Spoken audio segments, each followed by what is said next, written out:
People will remember that we spoke to Zak Hania a few weeks ago here on the show. He had just returned to Dublin last month after having been trapped in Gaza and the Gaza Strip for 7 long months. And it falls on me to tell you that Zak received awful news yesterday that 10 members of his family had been killed overnight in Gaza. 10 more members of his family is probably the way I should describe it. And Zak is with me in studio. Zak, you're welcome to The Hard Shoulder. And thank you for taking the time to speak to us, especially given the circumstances and the news that you woke up to. Do you know what happened? Thank you for inviting me, and I want to thank all the Irish people for their great solidarity, and especially my friends, my amazing friends who are covering me with love and kindness, and that's part of my healing. Thank you. Actually, my relatives were sleeping the night before, and at 2 o'clock, a missile hit their house. It's 2 stories house. 3 boys were sleeping on the first floor, and the rest of them, 7, on the ground floor. So the missiles hit the downstairs, the ground floor, and the whole building collapsed. All of them are dead. 7 people on the ground floor still under the rubble because it's a concrete house, and no machineries, no bulldozer to take the concrete out, and we are not able to take them out. Only 3, the ones who were on the first floor. And sadly, I rang my family yesterday, and they told me they managed to get parts of them. So they are not like full body. They are, because of the strong explosion and missile. So they are they torn into parts, and the rest of them is still under the rubble. And I asked them, what are they going to do, to have a dignified, funeral, and to bury them, in a dignified way. And they said, we can't do anything in our hands, because we can't take all that concrete in our hands. It needs machineries, big bulldozer or something like that, to take, all the concrete out, to move it. The youngest of them is a girl, 10 years old, and the other girl is 15, and one is 19, and the boys are in their early 20s, and my cousin's mother is 80 years old. I don't know what to say. We have been living in this for the last 8-9 months, and no words left.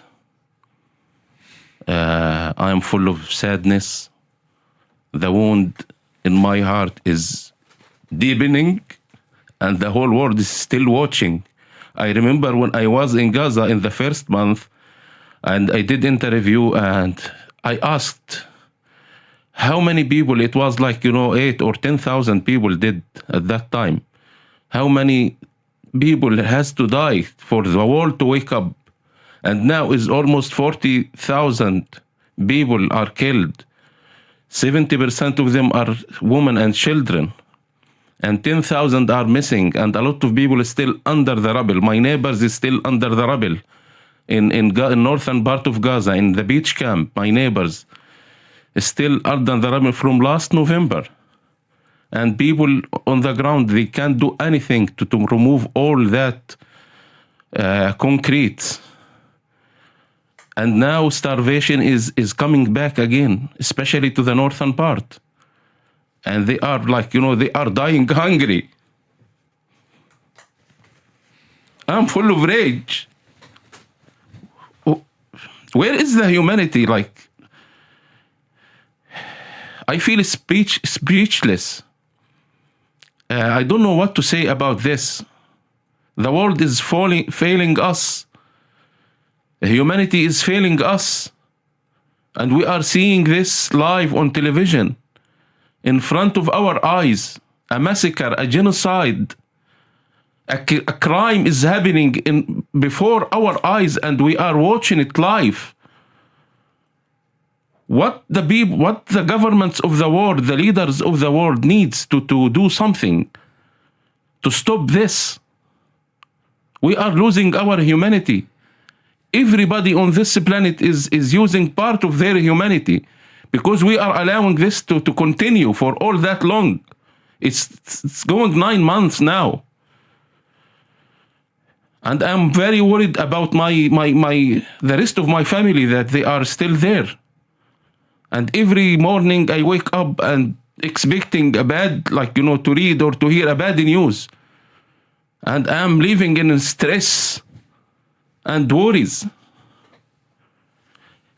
About a week ago, one of my extended family, a man, he's in late 70s, and he has Alzheimer. He went missing from his house for 2-3 days, and they found him dead, killed. An old man has Alzheimer, and he went missing from the place, from his home, and my family were looking to find him. And after 3 days, they found him dead. The Israelis killed him, and they know he is an old man, and you can recognize he's an old man. So they have no respect for anybody, for anything. They have disregard for everything, for everybody. What are we waiting for to stop this? Enough is enough. How many family members have you still in Gaza? We have big families in Palestine. We have, the families. They have big families. I have my sisters. A lot of people still to worry about. I have 4 of my sisters. One of them died because of in northern part of Gaza, and she died of hunger about 4 months ago. She died of hunger? Yes, my oldest sister. She was a diabetic, and she died of hunger and lack of health care and enough medicine. And we couldn't go even to see her or to say goodbye. I lost my nephew. I lost 30. We counted them yesterday. 32 of my direct cousins, and about 50 of my extended families, and many of my friends and of my neighbors.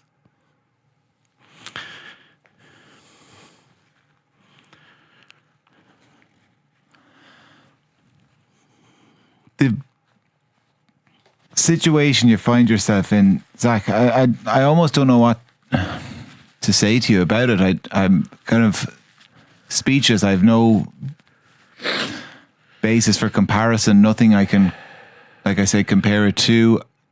What impact is it having on you on a day-to-day basis? To be honest, I'm not well. And I'm trying to be okay just for the sake of my kids. I don't want to affect them. But I think they see and they know, what's going on. But it's so hard on me.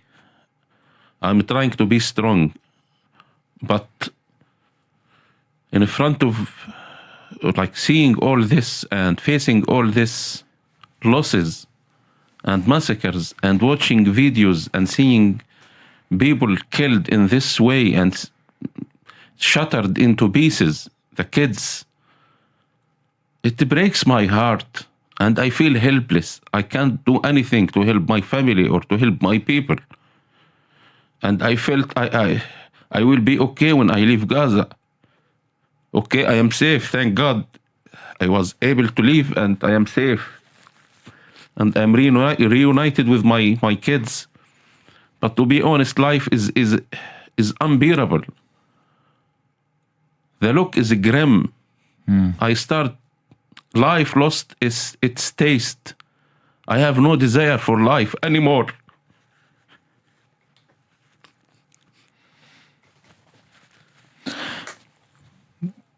two of the people you describe as well, Zach, I mean, I can't be the only person who thinks of it this way. I mean, a middle-aged woman with diabetes and an elderly man with Alzheimer's. I'd love to know what threat they posed to Israel. None is the answer. Like, absolutely no threat in the wide earthly world. The people who are, like, you know, my cousin who are killed yesterday, they were sleeping in their house. A sleeping 10-year-old girl. Yeah, at 2 o'clock at night time. It's absolute desire for blood. It's absolute desire for killing. That's Israel. That's the criminal Zionist Israel. They living on our blood, and that's the way this state was established. Now everybody sees this on social media, on all kind of media. Israel is exposed, and it's taking its mask off, and it is showing its real face. When this state was established, it was established on our blood. It was established by massacres and by displacing my parents and my grandparents and taking our land and killing as much as they can to ethnic cleanse the place and have the land for themselves only. Though Palestinians before 1948, they were welcoming all the Jews who are coming from Europe, fleeing from persecution. And we had no problem with that. But look what they are doing. This state was established by gangs, Zionist gangs. They committed a lot of massacres, Deir Yassin, Qibya, Tantura, all those massacres, 1948. Until now, we have been living with this for all those years. And now the world is seeing this very clear. And they are not shying about this. They are saying that we want to kill, and they are finding justifications to kill kids and children. Because they have, I really sometimes wonder, like, where do they get all this hate and this courage to kill children? I feel weak when I see a child crying, or a woman, a coward man who killed a child or a woman, or hurt a woman or a child. That's cowardice. I don't know how they do that. I don't know how their humanity allows them to, or permits them to do this. I know, listen, you say, Zach, you've got your family around you here and you're trying to be strong for your kids. You've got people around here as well for support, people you can talk to, do you? I have a great friend. Okay. I have a great friends in Ireland, and some of them I consider they are part of my family. Okay. And they are always around me, and they are really, I can't thank them enough, because they are really the cure for my pain. They are always available, you know, and they are always giving me kindness and love that really I need in this difficult time, and I really want to thank them. And I want to thank the all Irish, my people, the Irish people, for their solidarity and their kindness and their being like showing and being true humans. But, you know, I really wish that this crime, this genocide ends today, ends now, to stop seeing all this killing and this, you know, people don't have water. They are struggling every day, daily, to get some water, to get some food. And now in the northern part of Gaza, I just want to alert people to know that they are starving now. And today one child died in a hospital because of malnutrition. And a lot of people in Gaza, it's the prices. They have very, very little products, like vegetables, but it's very, very high prices, and it's so little. So we have to do something about this, and not let people die of hunger or famine. Or I don't know how is this acceptable in the 21st century. Humanity has developed all the way, and we want it to be civilized, and we want all the humanity to be like, civilized and respect the human rights, the human existence, the human integrity. Well, how do we let it happen? What did you say in the 21st century? In the 1980s, they didn't want it to happen. They organised a whole series of concerts around the world to stop it happening in Ethiopia and Somalia afterwards. And yet here we are, as you say, in 2024, and not just allowing it to happen and inflicting it on a people. Zak, listen, keep talking to those people who are around you. Keep the channel of communication open with them. It's important. And thanks a million for coming in to us. Thank you. Thank you so much.